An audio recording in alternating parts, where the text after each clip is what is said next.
1949, la Unión Soviética demostró que, al igual que Estados Unidos, poseía la bomba atómica. Dos superpotencias tenían los medios de destruirse entre sí. Trabajábamos con la idea no de si iba a suceder, sino de cuándo iba a suceder. Pero cualquier cosa que ocurriera, el gobierno aún tendría que funcionar. El presidente y el personal clave tenían que ser protegidos. Esta es una red de instalaciones clasificadas de este tiempo en todo Estados Unidos, que solo hace poco han sido desactivados. Nuestros investigadores van a descubrir sus secretos. Explorarán los refugios básicos construidos para JFK en una isla cerca de su mansión en Florida. Y la instalación enterrada bajo un hotel 5 estrellas, desde donde el Congreso funcionaría en caso de una guerra. Entrarán en un edificio que se mantuvo durante 3 décadas preparado para cualquier evento y ahora está congelado en el tiempo. En los 50 y 60 este equipo era de vanguardia. Entrarán en una fortaleza ubicada en una montaña de alta tecnología, lo suficientemente fuerte para sobrevivir un ataque directo de una ojiva nuclear. Por casi medio siglo, estas instalaciones estuvieron en alerta constante.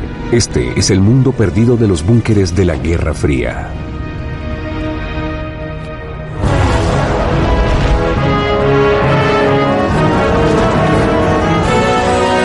Mundos perdidos, búnkeres secretos de Estados Unidos. En los años 50, la expansión y agresiones rusas amenazaban con una guerra mundial. El prospecto de un conflicto nuclear era real y aterrador. Los militares de Estados Unidos calcularon el efecto probable de un ataque a Estados Unidos y según eso se planificaron. Si lanzaban una bomba en Washington, cientos de miles de personas serían vaporizadas inmediatamente. La radiación letal esparciría muerte a través de cientos de kilómetros cuadrados. Para prepararse ante tal evento, el gobierno comenzó a formar una reserva de raciones de comida y a construir refugios antiatómicos para la población en general.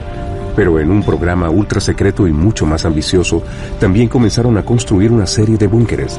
Si comenzaba la Tercera Guerra Mundial, el gobierno seguiría adelante. Nuestros investigadores regresan a esas instalaciones una vez clasificadas para descubrir sus secretos. Chris Carroll es ingeniero de estructuras. Quiere usar sus destrezas para comprender los diseños complejos detrás de estas estructuras ultra secretas y cómo fueron construidas para soportar las presiones de una explosión nuclear. Ver la ingeniería utilizada en ellas, quiero decir todo, desde las puertas para explosiones hasta el grosor de las paredes, es totalmente asombroso. Es como un secreto que no debía conocer. Beverly Cage es profesora de historia en Yale. Su área de experiencia es historia americana del siglo XX y quiere descubrir qué parte de los búnkeres participaría en los eventos extraordinarios de la Guerra Fría. Tener la oportunidad de caminar en los búnkeres y sentir lo que pudo haber sentido una persona del Congreso en 1962, en medio de la crisis de misiles con Cuba, realmente es una experiencia increíble. El complejo correccional Lorton, a 32 kilómetros de Washington. En 1959, el sótano de un edificio aquí fue transformado en un centro de operaciones ultra secreto. La naturaleza secreta del sitio de 3.000 acres suministró el camuflaje perfecto para cubrir el trabajo. Toda el área fue abandonada desde el 2001. Fue solo cuando el historiador Gary Powers la exploró hace pocos meses que descubrió un búnker de la Guerra Fría con un propósito vital para la nación. Este búnker fue usado en caso de un desastre natural o nuclear en Washington, D.C. La gente se reubicaría aquí para asegurarse que las operaciones continuarían luego del desastre. El plan era que en caso de una guerra, un equipo de jefes de servicio de emergencia vendrían para tratar de coordinar la respuesta civil. Cuando Gary y su equipo entraron al sótano, encontraron un lugar que había sido congelado en el tiempo. Cuando tuvimos acceso la primera vez a este lugar, parecía que se hubieran ido ayer. Estaba lleno de polvo, pero sobre los escritorios había tazas de café, mapas y manuales tirados por allí. Pareciera que recogieron, empacaron y cerraron la puerta y se fueron. Beverly y Chris van a explorar el sitio. Mientras que Chris examina cómo fue construido el búnker, Beverly va adentro para descubrir su propósito. Lo primero que notas es que no eran unas habitaciones lujosas, incluso las mejores. Acá en este extremo tenemos lo que es una habitación grande, abandonada. Pero si piensa que aquí vivirían 20 personas potencialmente por días, semanas, en un momento dado, no hay mucho espacio, aunque se amplía cuando sigues entrando. Esta instalación de 4 habitaciones tenía que manejar todos los servicios de emergencia para una ciudad de 1 millón de personas. Estas debieron ser las cabinas de comunicación en donde todos tenían que sentarse. Y en algunas de las fotografías más viejas, tenían identificaciones encima de las cabinas que indicaban dónde debía ir la policía o los bomberos. Los artículos que dejaron aquí indican que este era un lugar cuya intención era una supervivencia básica y de corto plazo, la consecuencia inmediata a un ataque. Bien, y aquí dejaron mesas volteadas, archivadores, algunos de ellos todavía con el logo de Defensa Civil. Aquí podemos ver algo que es interesante. Tenemos panecillos de supervivencia de Defensa Civil. Contiene harina, también azúcar, vegetales y no mucho más.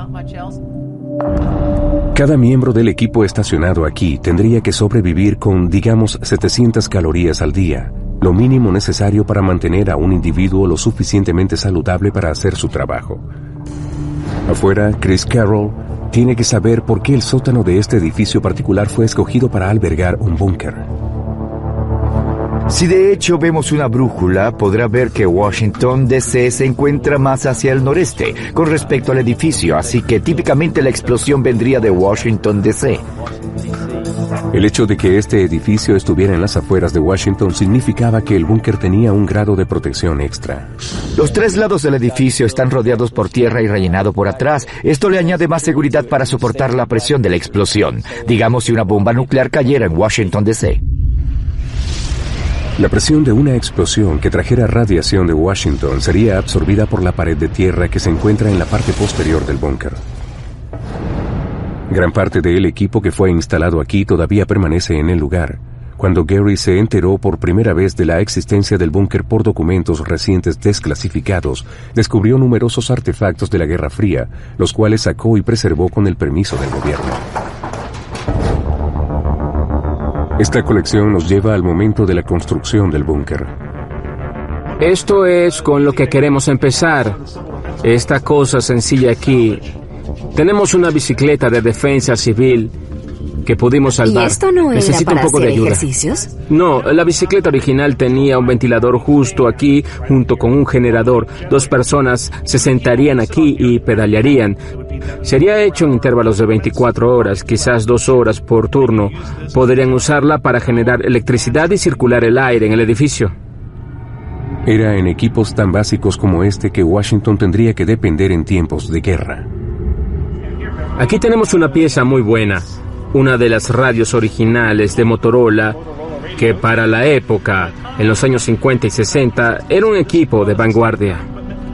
Así que esta debió ser una de las piezas más importantes del equipo en todo el búnker. Nada de lo que ocurrió allá abajo importaba a menos que pudieras comunicarte con tus tropas. Eso es correcto. Cada una de estas radios estaría en uno de los cubículos y serían usadas por cualquiera de los equipos del FBI, la policía, los bomberos para comunicarse con sus equipos. En algún momento, los ocupantes del búnker tendrían que decidir cuándo era seguro salir. Aquí tenemos una caja para monitorear la radiación de defensa civil. Debió estar llena de equipos y otros objetos utilizados para monitorear la radiación luego que cayera una bomba nuclear en esta área. Debió contener objetos como un dosímetro que ayudaría a monitorear los niveles de radiación externa para que la gente supiera si podían salir o no luego de un ataque. Y aquí también hay panfletos. Este dice ataque nuclear. Cito la naturaleza del ataque. Si Estados Unidos fuera atacado con armas nucleares, la mayoría del país sería cubierto de polvo radioactivo letal. Al examinar la evidencia y explorar el lugar, nuestros investigadores han sido capaces de construir una imagen de cómo se veía este lugar cuando estaba funcionando. Sigue estando escondido debajo de la cárcel, en estado de alerta constantemente durante 40 años. La tecnología que contenía era de vanguardia en 1959. Rápidamente se volvió obsoleta, pero sin embargo el búnker de Lorton fue desmantelado en el 2001. El objetivo de esta instalación era ofrecer la primera respuesta a una emergencia, pero había planes en ejecución para asegurar la supervivencia a largo plazo del gobierno. En ese mismo año, cuando el búnker Lorton se puso en funcionamiento, se comenzó la construcción de una instalación diseñada para albergar a 1.200 personas. En tiempos de guerra, este sería el hogar del Congreso de Estados Unidos.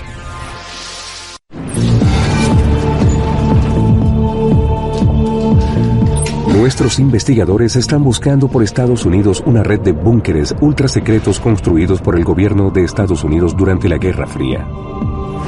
Ahora llegaron a un hotel lujoso que durante 30 años escondió uno de los mayores y mejores secretos guardados en el país. En 1955, el presidente Eisenhower decretó que se necesitaba una instalación de reubicación para que el Congreso continuara funcionando en caso de que Washington fuera bombardeado. En una movida extraordinaria, se decidió construir un búnker en White Sulphur Springs, en Virginia Occidental, bajo el exclusivo resort Greenbrier. A 5 horas de Washington, era uno de los sitios favoritos de las estrellas de Hollywood y la realeza inglesa.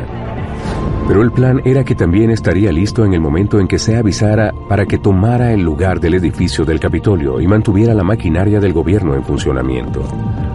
En 1959 se hizo un trato con los propietarios del resort. El gobierno financiaría la construcción de una ala nueva del hotel y al mismo tiempo, en secreto, construirían un búnker. En tiempos de paz, parte de la instalación estaría a disposición de los huéspedes del hotel, ajenos al propósito escondido de las habitaciones a través de las cuales estaban pasando. Pero cuando se activara la alerta, una red de puertas se cerrarían para crear un lugar de refugio herméticamente cerrado. Ahora nos dirigimos a lo que parece ser solo la parte trasera y final del hotel. Nada especial. Pero si te detienes antes de llegar allá, te darás cuenta de unas cuantas cosas interesantes. Una, estas bisagras de aquí. Otra, un espacio abierto detrás de una parte de la pared. Y esto realmente es una pared falsa que cubre la puerta de explosión. Si ya tienes el conocimiento, es increíblemente obvio. Pero si no lo sabes aún, ¿cómo podrías imaginarte lo que hay detrás? 25 toneladas de acero reforzado, construido para soportar cualquier cosa, excepto un golpe directo. Durante 30 años, los huéspedes del hotel que pagaban grandes sumas pasaban a través de la habitación sin sospechar. Aquí tenemos la gran puerta de explosión que estaba escondida detrás de la pared falsa. Esta es una de las 3 puertas de explosión escondida que protegían la entrada al búnker. Las otras 2 se abren directamente al mundo exterior. Chris Carroll ha venido a la entrada del túnel oeste. Durante el tiempo en que la instalación estaba activa, estaba disfrazada como una puerta de servicio. Pero de nuevo, detrás de esta fachada, se encuentra una pieza enorme de acero reforzado. Aquí tenemos una de las entradas principales al búnker. Está protegida por esta puerta de explosión de 25 toneladas. Soporta la presión de una explosión de una bomba nuclear hasta 32 kilómetros de distancia. Es difícil comenzar a abrirla, pero es sumamente fácil una vez que comienzas a hacerlo. Esta puerta de explosión está perfectamente equilibrada con bisagras que pesan increíblemente 1 tonelada cada una, lo que permite un movimiento fácil. La puerta está especialmente diseñada para absorber la onda de choque poderosa y destructiva causada por una bomba nuclear. Funciona como una puerta de una bóveda de un banco. Está hecha de acero reforzado con concreto. En caso de una explosión, se doblará y absorberá la onda del choque. Cuando pase la onda, volverá a su forma original. El búnker solo sería seguro si podía soportar la fuerza inicial. La única forma en que pudo ser construida esta instalación en esta escala y en secreto fue al integrar su diseño al hotel. Esto era efectivamente el vestíbulo del búnker, pero funcionaba como la sala de exhibiciones del hotel. Durante muchos años, miles de personas asistieron a conferencias y exhibiciones aquí. Aquí nos dirigimos hacia el búnker y lo primero que sientes es esta gran corriente de aire. Cuando caminas en él, comienzas a sentir como un edificio diferente por completo. No ves ningún tipo de adornos, no hay más colores, no hay más alfombras. Es uno de los pocos espacios en el búnker al que el público tenía acceso. Cuando se daba la advertencia de un ataque inminente, esta sala de conferencia de 1.440 metros cuadrados tenía que ser cerrada del hotel y ser transformada en un espacio de trabajo para las ayudas del Congreso. Según el historiador del hotel Bob Conte, permitir que la gente entrara a una parte del búnker era una técnica deliberada con la intención de desviar la atención de su propósito real. ¿Cómo construías algo así en secreto? Empleas una técnica llamada escondiéndolo a plena vista. Construyes el búnker subterráneo secreto en conjunto con un ala arriba de la tierra para añadirla al Greenbrier. Así que construyes dos edificios al mismo tiempo, un edificio abierto y uno encubierto. Y la razón para construir el ala arriba de la tierra, el ala de Virginia Occidental, es crear una explicación plausible en este proyecto de construcción a gran escala.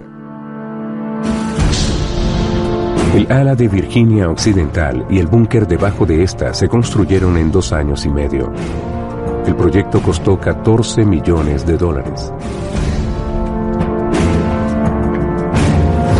Luego, en 1961, el ala, construida en el lado de la colina arriba del hotel principal, le dio la bienvenida a sus primeros huéspedes. Los detalles de la construcción del búnker que escondía abajo permanecieron en secreto, pero el ingeniero Chris Carroll quiere ver qué puede descubrir. Aquí vemos esta pared que tiene aproximadamente 122 centímetros de espesor. Típicamente edificios de 2 pisos podrían tener paredes de 31 a 62 centímetros de espesor. Así que aquí puede ver la magnitud de esta estructura. Construir en esta escala en secreto fue un logro extraordinario. Para investigar lo que está viendo en Greenbrier, Chris tiene que construir un búnker modelo en su laboratorio de tecnología en Virginia. Él quiere demostrar cómo el concreto utilizado en el búnker fue reforzado para soportar la gran presión de la explosión de una bomba nuclear. Hemos construido un búnker a escala pequeña. Tiene 152 centímetros de ancho y 152 de alto. Chris quiere ver cómo reacciona el concreto cuando es sometido a una tensión extrema. Si tienes una viga de concreto y la doblas así, la parte de arriba de la viga está comprimida, la parte de abajo está en tensión. Pero si se dobla el concreto así, de hecho, se agrietará en la parte de abajo. Debido a esto, el concreto común es quebradizo, un material pobre para aislar contra una bomba. Para darle fuerza adicional y durabilidad al concreto, los constructores lo refuerzan con varillas de acero conocidas como barras reforzadas. Aquí vemos un ejemplo de acero reforzado que colocamos en la parte de adentro de las paredes y placas del techo de este búnker. Por ejemplo, en los búnkeres verdaderos a todo lo largo de los Estados Unidos pueden verse estas barras reforzadas. Chris quiere descubrir cuánto se necesita de concreto reforzado para proteger estructuras como el búnker de Greenbrier de un ataque nuclear. Típicamente las presiones de una explosión de bombas atómicas detonadas a 32 kilómetros de distancia de aquí actuará a un lado del búnker, no arriba de él, porque destruiría el propio búnker. Pero para simular esta carga, tomaremos esta demoledora de 1.350 kilogramos y la vamos a soltar en la parte de arriba del búnker. La demoledora primero se lanza desde una altura de 15 centímetros en el techo reforzado con concreto del búnker de 13 centímetros de grosor. Eso es equivalente a casi 6 kilogramos de fuerza de explosión por centímetro cuadrado, casi comparable a estar a 1/4 de kilómetro de una bomba del mismo tamaño de la lanzada en Hiroshima.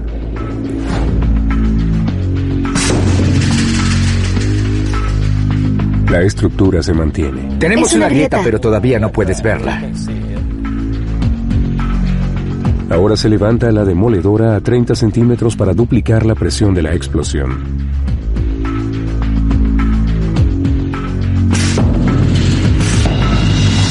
De nuevo el búnker se mantiene, pero apenas. El daño que soportó debió ser el equivalente a estar a 318 metros del punto de explosión en Hiroshima. El concreto común y casi todos los otros materiales de construcción se habrían desintegrado. Pero a pesar de que el búnker sobrevivió, alcanzó lo que los ingenieros llaman su carga límite. Tenemos algunas grietas aquí, y de hecho, una grieta circular en la parte de arriba a todo lo largo, así que lo que significa es que tenemos tensión en los extremos de afuera, lo que es típico en una placa de techo. También hay tensión en la parte de arriba y tiene grietas hacia abajo en cada lado de la pared. Si no se hubiera reforzado el acero en el búnker, de hecho se hubiera caído a pedazos en múltiples lugares. La simulación de Chris nos da una idea de cuán fuertes eran las paredes del búnker de Greenbrier. En Tenían que serlo. En el mismo año en que fue terminado el búnker, la Unión Soviética probó una bomba al menos 3.000 veces más poderosa de la que se lanzó en Hiroshima. Incluso, a más de 400 kilómetros de Washington, D.C., el probable centro de la explosión, el Greenbrier tendría que soportar presiones enormes. Y ahora podemos revelar cómo fueron excavadas 10.000 toneladas de tierra y luego fue construido, en la colina, el búnker de 2 pisos de 220 metros. Hecho con concreto reforzado, cubre 10.080 metros cuadrados. Una capa de 15 metros de tierra se encuentra entre la parte de arriba del búnker y el hotel que está encima. A continuación, investigamos cómo se mantuvo totalmente equipado el búnker, en alerta y totalmente en secreto por más de 3 décadas, hasta que un periodista descubrió su cubierta y lo comprometió para siempre.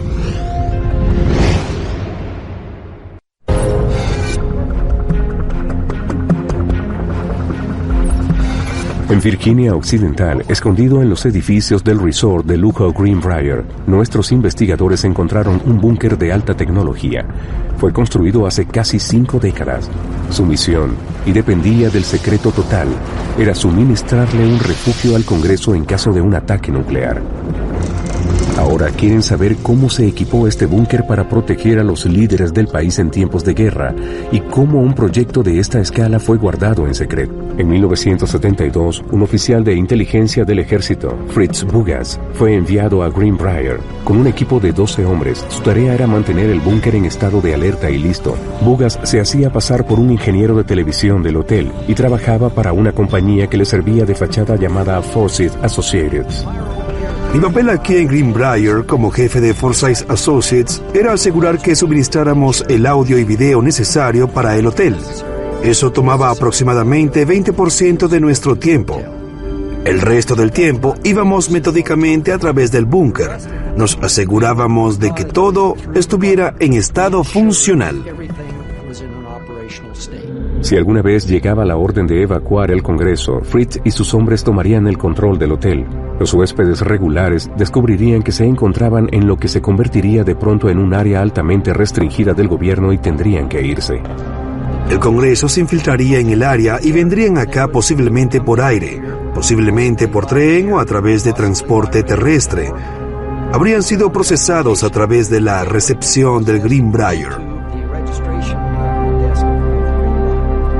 Luego de ser procesadas, cada una de las 1.100 personas consideradas esenciales para el funcionamiento del Congreso serían introducidas a través de puertas de entrada de lo que sería su nuevo hogar. Pasarían por un área de descontaminación, les darían ropas nuevas. Por temor al polvo radioactivo, todo lo que tendrían puesto se les quitaría y destruiría. Duchas potentes tendrían la intención de quitar cualquier partícula radioactiva.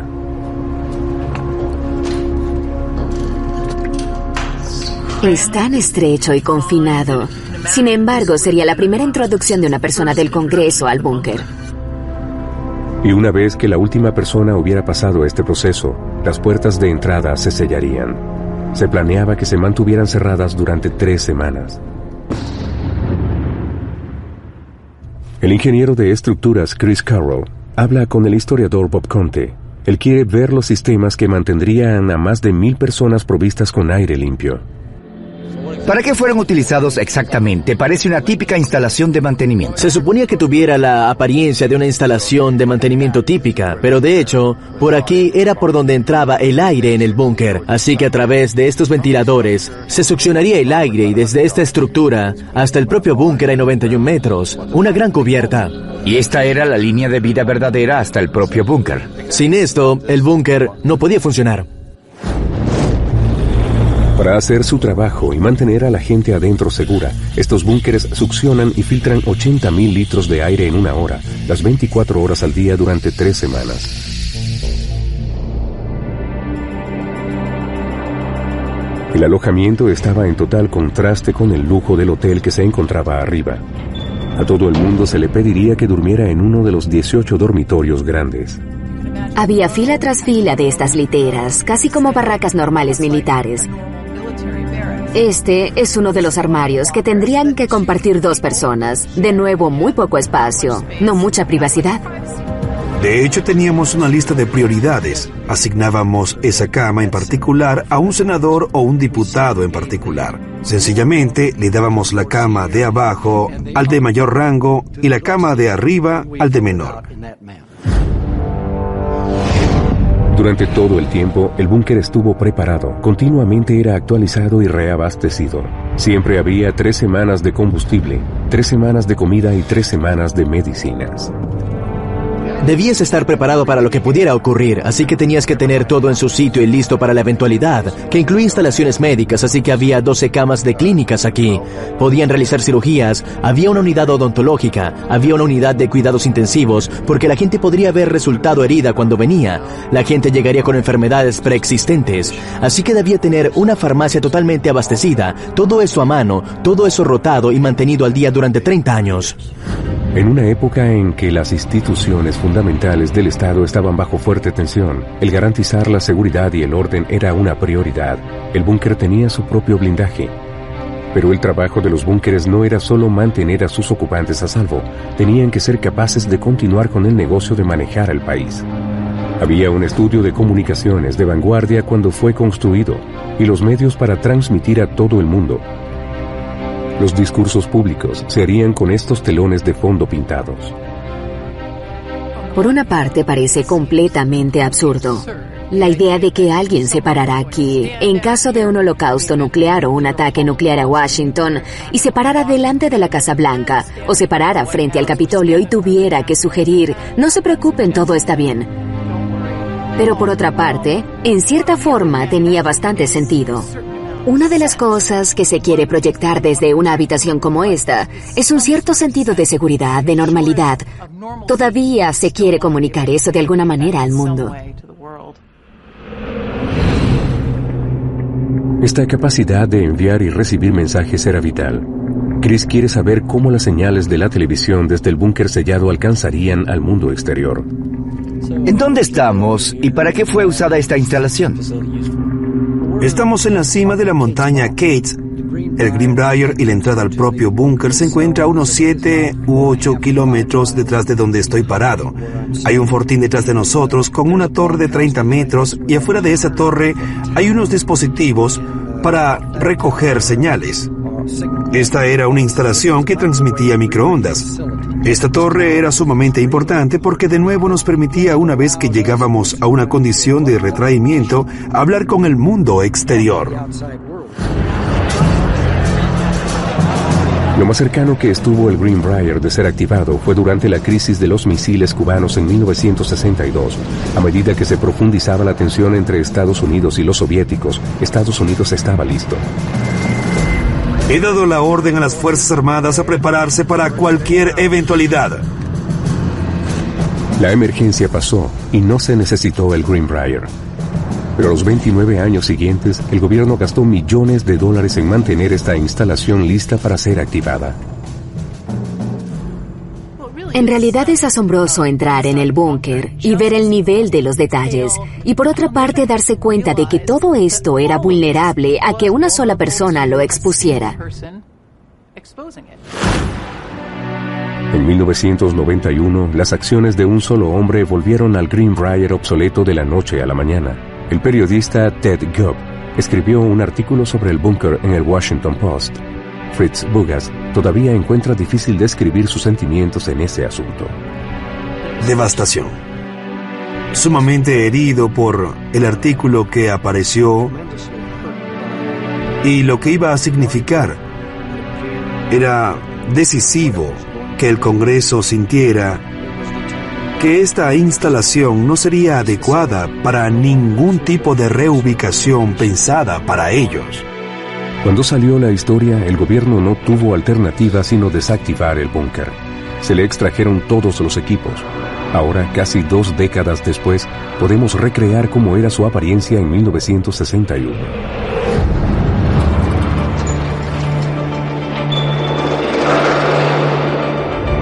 Al cubrir 34.138 metros, estaba equipado para cualquier eventualidad. Su cocina tenía provisiones almacenadas para 60 días para 1.100 personas.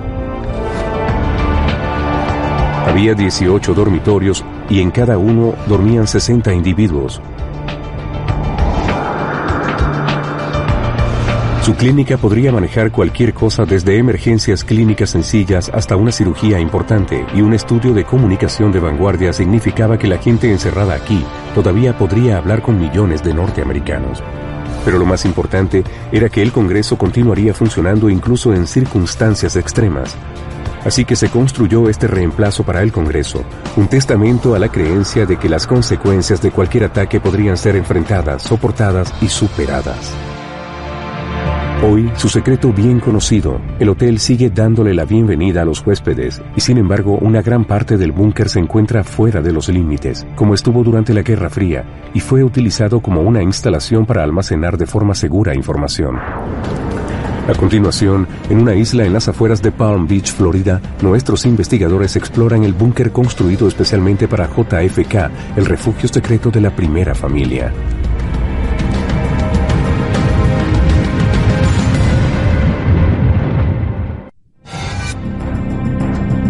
Nuestros investigadores están explorando la red de búnkeres construidos de manera secreta a todo lo largo de Estados Unidos durante la Guerra Fría. Han visto la instalación extraordinaria construida para albergar al Congreso en caso de una guerra nuclear. Ahora, el ingeniero en estructuras Chris Carroll está en Palm Beach, Florida, para descubrir el búnker construido para el presidente John F. Kennedy y su familia. En 1961, incluso cuando la tensión entre Rusia y Estados Unidos aumentaba por Cuba, JFK continuó utilizando su residencia privada en Palm Beach. Se encontraba apenas a 480 kilómetros de La Habana. Los militares no tuvieron alternativa sino construirle un búnker de emergencia. Hoy en día, Palm Beach sigue siendo el lugar preferido para los ricos y famosos. Chris se reunió con el historiador local John Grant, quien dice que el búnker aquí no fue solo construido para complacer al presidente, sino como un asunto de seguridad nacional. ¿Los Kennedy pasaban mucho tiempo aquí o solo era su casa de vacaciones? Ellos pasaban mucho tiempo. Él solía llamarla la Casa Blanca de invierno de los Kennedy. Él venía para acá con mucha frecuencia los fines de semana y para muchos eventos. Y traía al gabinete para acá y hablaba con ellos en la mansión de su padre. La ubicación escogida para el búnker era la isla Peanut, deshabitada y de 86 acres. Estaba al otro lado del agua del complejo de los Kennedy y estaba en posesión de los militares. Chris hizo el pequeño viaje a la isla Peanut para explorar el búnker él mismo. Esta carta enviada a la División de Construcción de la Armada de Estados Unidos es la única referencia oficial del proyecto. Dice que 10 hombres la construyeron en apenas una semana. Dada su importancia, es una estructura sumamente modesta. Esto no es lo que esperaba para un búnker presidencial comparado con lo que tenía el Congreso de Greenbrier.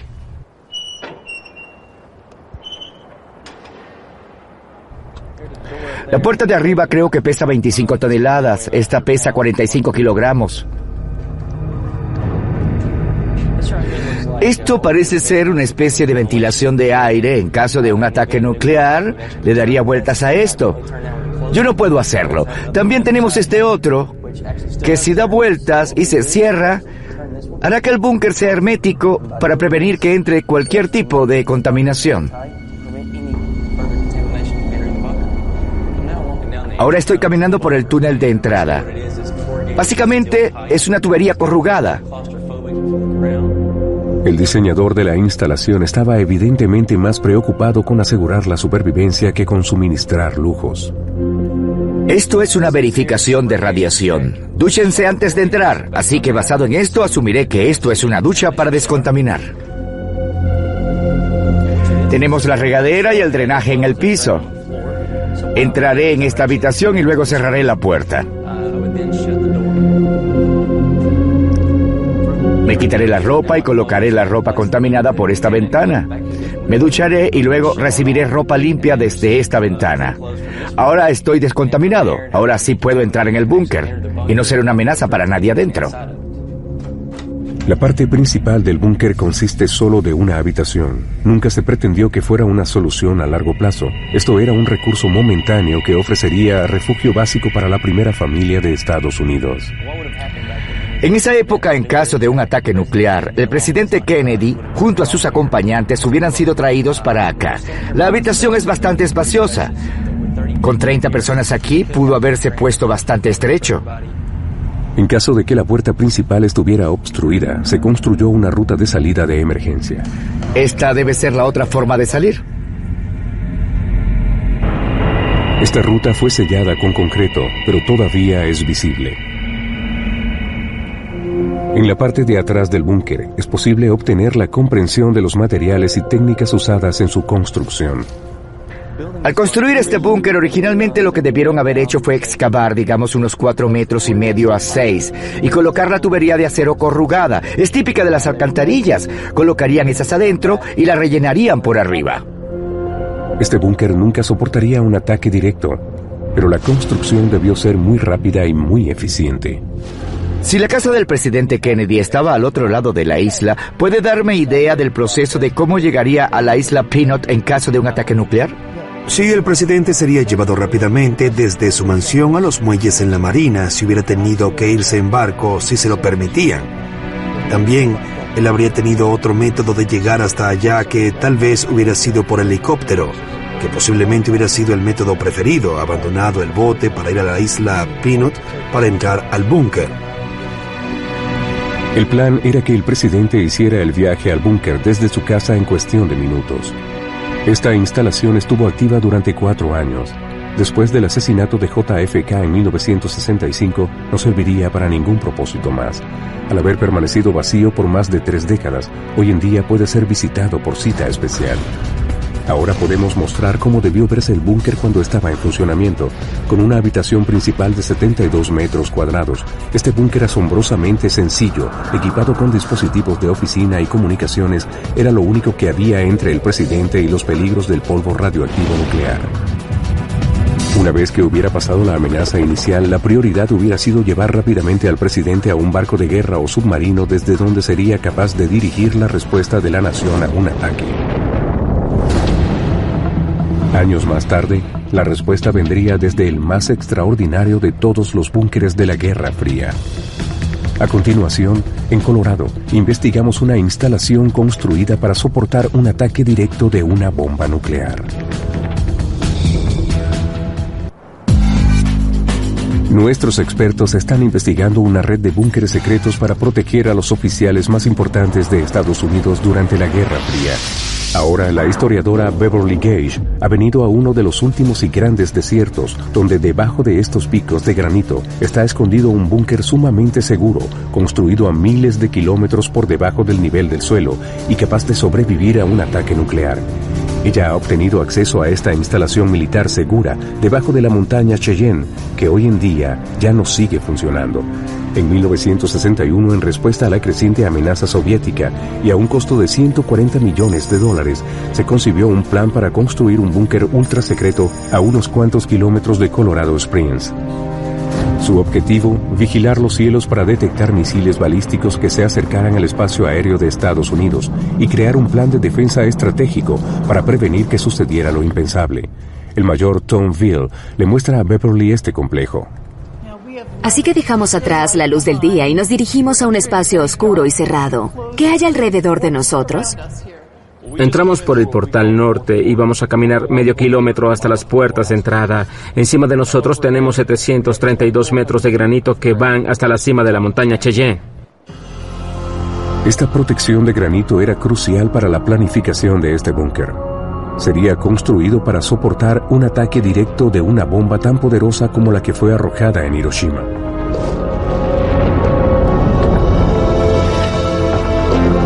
En 1961 comenzó la construcción de la montaña Cheyenne. Se perforaron una serie de túneles de acero, cada uno de 2 kilómetros de largo, para albergar el complejo del búnker. Los ingenieros sacaron millones de toneladas de granito, excavaron cámaras que cubrían 4,5 acres y hasta 18 metros de altura.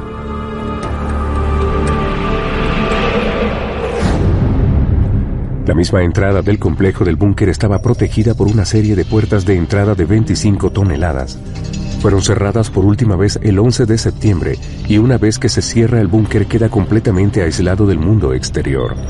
Para añadirle fuerza estructural a dicho escenario y para compensar todas las toneladas de roca que fueron extraídas, 113.000 cerrojos que medían entre 2 y 10 metros de longitud fueron perforados en la roca expuesta a todo lo largo de la instalación. Se emplean a tiempo completo a 2 oficiales para asegurar que los cerrojos estén bien cerrados. Más allá de las puertas de entrada, los edificios ultra secretos que albergan tecnología para detectar misiles están ubicados en el gran espacio hueco justo en medio de la montaña. Estoy parada entre esta parte de la montaña de granito y del edificio, justo aquí. Y va hacia arriba y hacia abajo. Te sientes muy pequeña parada aquí. Y de hecho el edificio está separado completamente de la montaña. Están adentro. Puedes ver la montaña aquí. Esto es granito, esto es el edificio. Los dos no se encuentran. Podemos revelar cómo los ingenieros diseñaron los edificios del búnker para estar ubicados separados de la roca de la montaña. Solo están conectados en el nivel del piso. Esto asegura que en caso de un ataque directo, el impacto de la onda en el búnker sería minimizado. Otra medida se acató para reducir el efecto de las ondas expansivas. Estamos debajo de la entrada principal del edificio 1. Adentro del complejo hay 15 edificios sostenidos por estos resortes. Pesan 450 kilogramos cada uno y hay 1.319 que sostienen el edificio. En caso de una explosión, estos resortes inmensos colocados debajo de cada estructura del búnker permitirá que cada edificio se mueva para arriba y para abajo de manera independiente, absorbiendo las ondas expansivas y soportando un daño mínimo. Permiten que el edificio se balancee hasta unos 30 centímetros en cualquier dirección. Cada edificio tiene un soporte independiente, no se tocan entre sí y no tocan la roca y están conectados por puentes de metales y vestíbulos de vinil, así que no se afectarán las operaciones de un edificio a otro. Todas estas innovaciones de ingeniería, los resortes, las puertas de explosión, colocar un búnker dentro de una montaña para proteger esto, el control de la misión.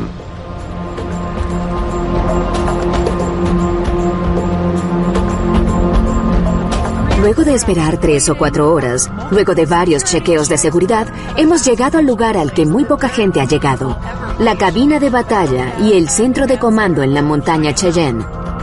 Hoy en día, esta fortaleza solo será utilizada en una emergencia, pero durante 40 años hasta 2006, albergó el control de la misión para NORAD, el Comando de Defensa Aeroespacial Norteamericano. Cualquiera que haya escuchado las leyendas sobre la montaña Cheyenne, asumirá que la gente aquí pudiera estar sentada allí con sus dedos sobre el botón nuclear. No hay botones nucleares allá. De hecho, lo que haces es que fusionas y diseminas información y eso a su vez irá a las autoridades del Comando Nacional de Estados Unidos y Canadá y allí tomarán la decisión. Las fuentes de radares en todo el mundo pueden enviar información sobre cualquier objeto en cualquier espacio aéreo. Unas supercomputadoras aquí pueden hacerle seguimiento y analizar todo, desde misiles balísticos hasta aeronaves. En caso de una crisis, ellos pueden llevar a cabo su propia misión y enviar una fuerza de ataque defensivo. Estados Unidos y Canadá tienen 20 aeronaves cazas alertas para volar las misiones de NORAD, así que si llegara a haber una penetración de nuestra zona de identificación de defensa aérea, las órdenes son hacer despegar de emergencia sus aviones. El papel del búnker en la montaña Cheyenne era garantizar la soberanía y era vital que esa instalación se mantuviera operacional a cualquier costo. Ahora podemos mostrar la ingeniería extraordinaria detrás de esta fortaleza, que revela cómo fue construida para soportar un ataque nuclear directo, desde un dispositivo con la fuerza destructiva de la bomba de Hiroshima. Este es un ejemplo supremo de tecnología de un búnker de la Guerra Fría. Es la prueba de las longitudes que Estados Unidos estaba listo para recorrer en el interés de la seguridad nacional. La montaña Cheyenne, al igual que muchos de los búnkeres que se encuentran esparcidos en el paisaje norteamericano, fue el producto de un periodo realmente negro en el pasado de Estados Unidos. Un periodo en el que la perspectiva de una guerra nuclear global era una amenaza viva y real, y en la cual miles de personas pensaron. Hemos visto cómo búnkeres de todas las formas y tamaños fueron construidos a todo lo largo de Estados Unidos durante la Guerra Fría. Frente a un ataque nuclear, estos fueron la mejor esperanza de Estados Unidos. El producto de un gran ingenio en proyectos de construcción vastos mantenidos a través de décadas de secreto. Estos son los lugares en donde hubiera sido peleada la Tercera Guerra Mundial.